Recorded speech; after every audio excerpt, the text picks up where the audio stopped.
Selamat malam teman-teman. Yang pertama, Assalamualaikum warahmatullahi wabarakatuh. Waalaikumsalam warahmatullahi wabarakatuh. Kepada ibu dosen pengapu, ibu Hermawati, selanjutnya kepada teman-temanku yang saya banggakan di sini.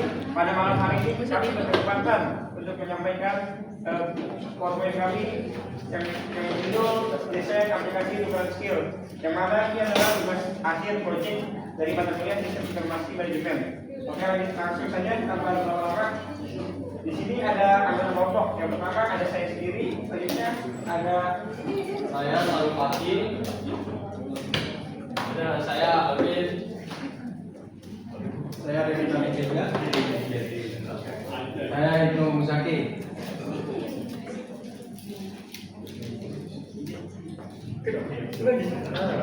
Oke, pertama-tama kita masuk ke latar belakang.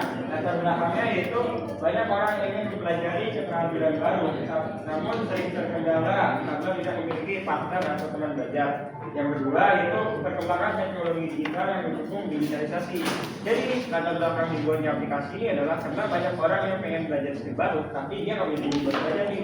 Akhirnya dibuatlah aplikasi Google Skill ini yang dimaksudkan untuk menjembatani orang-orang yang nggak punya teman tadi. Selanjutnya ada rumusan masalah. Yang pertama ada kurangnya wadah untuk belajar skill baru atau biaya tinggi. Selanjutnya rumusan aplikasi yang mudah digunakan dan untuk interaksi sosial. Selanjutnya yang ketiga sulit menemukan partner belajar yang sesuai dengan minat dan kebutuhan. Yang keempat intinya platform pertukaran keahlian yang aman dan terstruktur. Jadi selanjutnya itu ada solusi pengembangan. Solusi pengembangan ini tangan mas yang gerak ini ya. Jadi ada solusi pengembangan. Solusi pengembangan ini adalah bantu kita menjawab pertanyaan dari rumusan masalah tadi. Yang pertama ada mekanisme mancing yang cerdas. Mekanisme mancing yang cerdas ini berdasarkan nanti kita atur berdasarkan filter lokasi, wilayah, dan sekiranya yang kita pelajari. Selanjutnya ada komunitas pembelajaran kolaboratif. Kita akan membuat komunitas pembelajaran kolaboratif agar aplikasi ini mempunyai komunitas yang aktif sehingga bisa berkembang menjadi lebih lanjut. Selanjutnya ada pertemuan yang aman dan terstruktur. Sebagai pengguna kita pasti dalam bertanya apakah aplikasi ini aman. Nah, kita akan terus memfasilitasi apakah pertemuan ini aman dan terstruktur.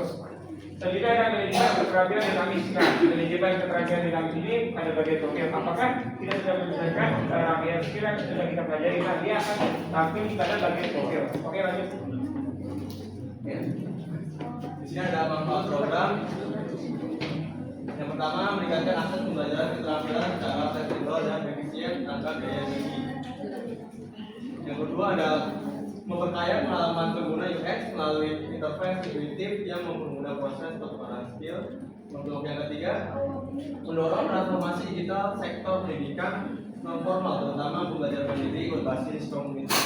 Untuk yang keempat, memvalidasi kebutuhan pengguna melalui pembuatan prototipe dan pengujian usability sebelum pengembangan final. Selanjutnya ada tinjauan pustaka. Di sini kita mengambil tinjauan pustaka. Yang pertama, pembelajaran berbasis komunitas (community based learning). Menurut Giullo et al. 2005 menjelaskan bahwa pembelajaran berbasis komunitas meningkatkan motivasi, kolaborasi, dan hasil belajar yang berdasar terbentuknya komunitas atau aplikasi peran skill. Yang kedua, menurut MISIN 2023 menyatakan bahwa prototipe membantu memahami perilaku pengguna dan menemukan masalah usability lebih awal sehingga proses iterasi menjadi lebih cepat dan tepat.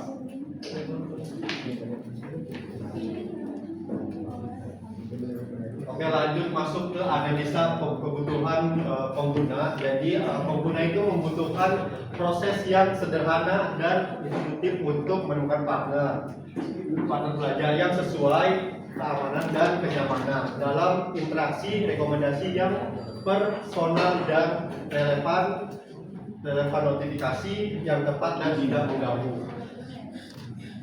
Lanjut analisis kebutuhan sistemnya itu ada yang pertama itu keamanan data dan privasi pengguna, yang kedua itu manajemen matching dan interaksi yang efisien, yang ketiga itu ada sistem stabil dan responsif, yang keempat itu manajemen konten dan penggunaan yang efektif, yang kelima itu sistemnya notifikasi real time yang dapat memudahkan pengguna.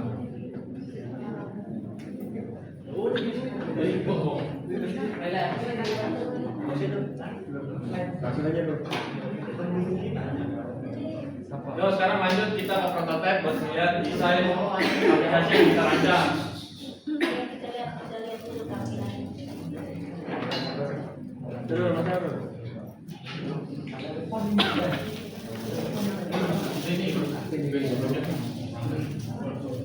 Jadi ini tampilan pertama pas kita masuk aplikasi, lalu selanjutnya kita pencet ini mulai sekarang. Lalu pada tampilan ini kita memilih skill yang kita kuasai. Misal saya milih program sama apa tadi? Lihat lah. Sama desain. Lalu selanjutnya kita memilih apa yang pengen kita pelajari nih di aplikasi ini. Misal kalian mau pelajari fotografi atau language atau bahasa. Lalu selanjutnya aplikasi akan meminta izin akses. Lalu kita lanjut pilih. Nah, ini adalah tampilan awal aplikasi kita nih. Ada berandanya. Lalu kita slide bawah terus.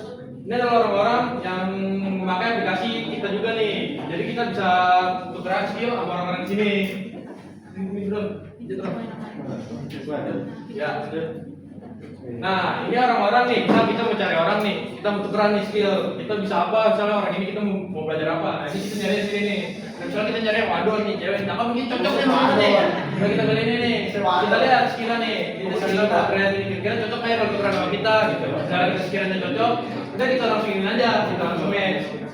Nah, kalau seperti ini tadinya kita udah matching nih sama dia. Nah, kita chat sama dia nih. Bro, hargain bro. Nah, terus kita chat nih dia nih, misalnya Q gitu. Yeah. Nah, nih lanjut. Nah, sini kita chat bla bla bla gitulah. Makanya terus dari sini kita bisa nih nentuin mau ketemuan apa enggak. Nah, kalau kita mau ketemuan kita jadi nih request kita. Nah, ini kita bisa nentuin nih mau ketemuan di mana, tanggal berapa, waktunya kapan. Bisa ada. Nah, macam bertanya, misal, lu kalau ketemu muka pakai kemeja ya, atau pakai batik gitu, ya kayak Ramadan kan. Terus nanti terus.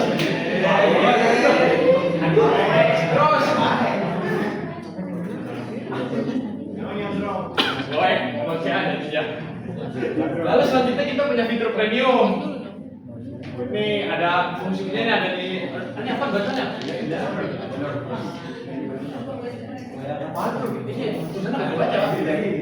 Iya, ini pokoknya ini fitur premium. Nah, ini ada video call tuh kalau nggak salah tuh ya.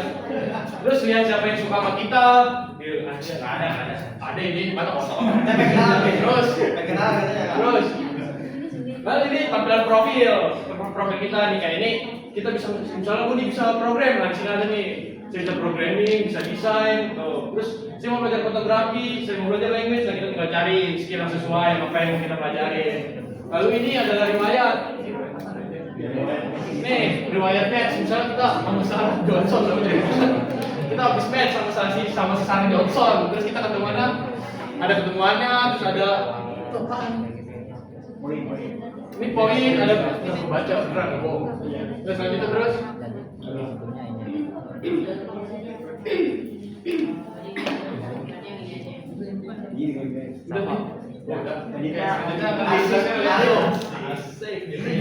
Selanjutnya ada desain pekerjaan.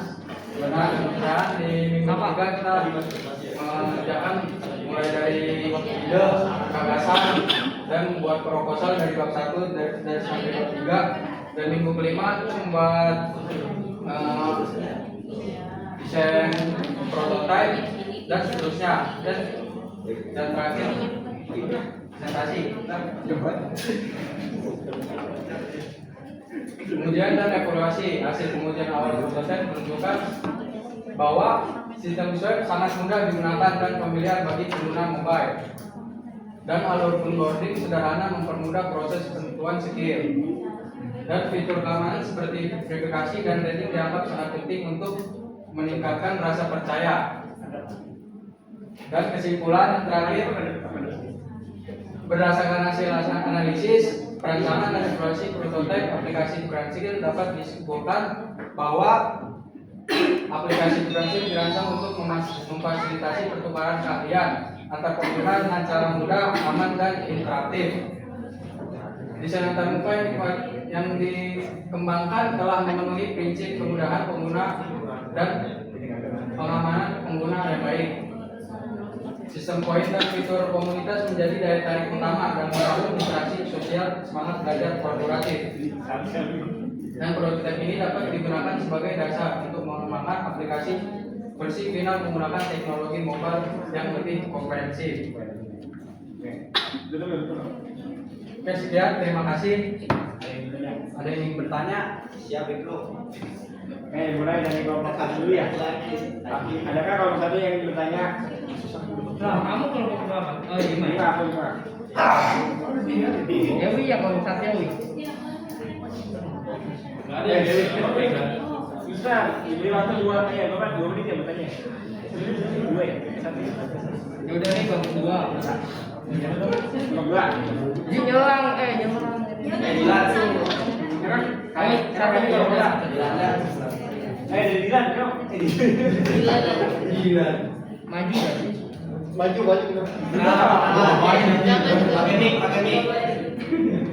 Sebelumnya nama saya Sapa Silvana dari kelompok 1. Ya. Nah, saya bagaimana cara sistem untuk memverifikasi atau memvalidasi bahwa kemampuan pengguna aplikasi di Vokasi ini apa ya maksudnya tervalidasi keahliannya gitu. Keahliannya validasi validasi keahliannya itu kan harus melakukan tes atau sebagai macam lebih objektif seperti ujian atau sebagainya. Gimana sih jawabannya?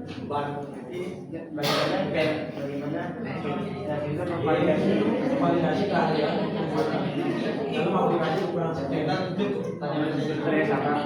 Iya, jawabannya dijawab atau gimana sih? Iya, dijawab. Harus dijawab ya. Oh, aku jawab. Iya, jawab.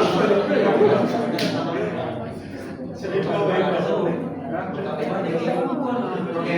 Itu pertanyaannya udah catat. Udah. Oke, mulai itu.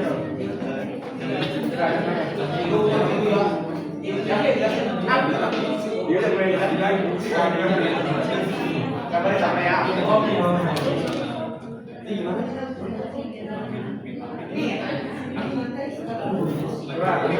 Nah, ini siapa?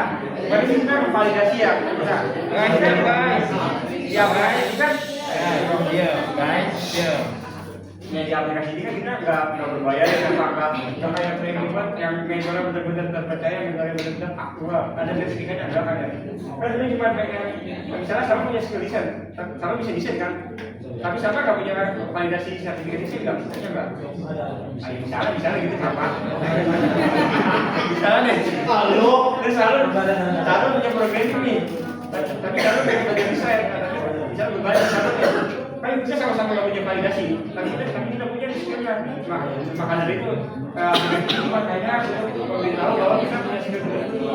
Divalidasi cuma lewat aplikasi ini juga, makanya itu bisa kalau buat sertifikat lanjut itu ada aplikasi lain yang lebih bagus kayak Udemy itu benar-benar buat khusus mentor apa kayak gitu aja. Oke, mantap sama. Oke, selanjutnya ada lagi yang ingin bertanya. Hari dulu. Tadi kalau komen nih. Kelompok dua.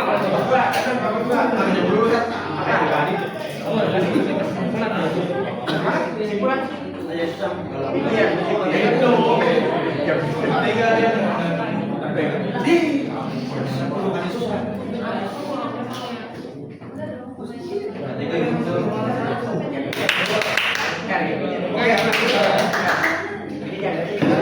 Kalau pengen nanya itu, tapi pengen nanya itu. Ini salah ya, ini kalau dihapus. di gondrong nih, di kan gondrong nih. Iya kan, ini Apa sih yang itu sistem koin dan fitur komunitas menjadi daya tarik utama dalam membangun interaksi sosial dan Wah, oke, dan coba lagi. Dulu ini oke. Tapi sekarang udah ditarik karena terlalu detail. Dulu itu kayak. Nih, tadi dulu, biar resmi nanya dulu aja ya. Oke, saya Herdi dan kelompok 2 yang bertanya ke kelompok apa 5 ya. Nah, di sini ada sistem koin dan fitur komunitas menjadi daya tarik utama dalam membangun interaksi sosial dan semangat belajar kolaboratif. Nah, itu sistem koinnya itu kayak gimana sih? Oke, ini pertama-tama ya mohon maaf sebenarnya. Ya, dimaafin. Atas berbon. Iya. Si Alvin itu kan disuruh pin buat PPT, tapi dia nggak lihat lagi ada yang salah. Jadi kalau itu kan pada saat kerja kelompok keberapa gitu ini sistem koin ini dihapus karena terlalu rumit sistemnya. Jadi sebenarnya sistem poin itu kita kalau bangun komunitas berdasarkan poin-poin yang kita swab. Jadi semakin banyak kita swab, semakin banyak kita dapat poin. Nah, karena dalam hal pembuatan yang terlalu rumit, maka kita mendiskusikan apakah yang kita hapus akan minimal. Nah, kita salah karena sistem poinnya terlalu rumit untuk aplikasi yang baru rilis. Nah, itu Her. Artinya udah dihapus kan? Ya maaf ya selalu udah. Oh jadi aplikasinya nggak ada gitu ya? Kan ada cuma udah itu kan dihapus, udah dihapus. Oh, kayak gitu ya.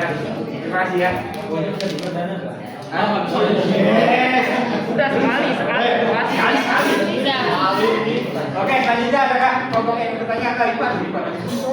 Ada berapa kelompok tadi yang menanya? Dua. Nggak kedua Bu. Baru 2 Bu. Udah ya. Udah, Bu, Kelompok udah. aja ya. Nanti kelompok lainnya belum. Bergiran ya tadi itu. Hah? Masih bergiran tadi. Tapi kelompoknya udah dijawab semua belum? Udah semua. Oke, nggak ada lagi yang nanya ya, cukup ya. Nanti nanya ke kelompoknya Mas Arvin juga aja. Takutnya waktunya nggak cukup, kasihan kelompok selanjutnya. Berapa emang sekarang? Jam 20 lewat. Pulang jam setengah 10. Ya kan kita nggak lebih cepet malah lebih bagus. Oke. Tutup dulu, boleh tutup dulu. Jangan nanya ya, jangan nanya. Terima kasih. Gua cek sekolahnya. Belum.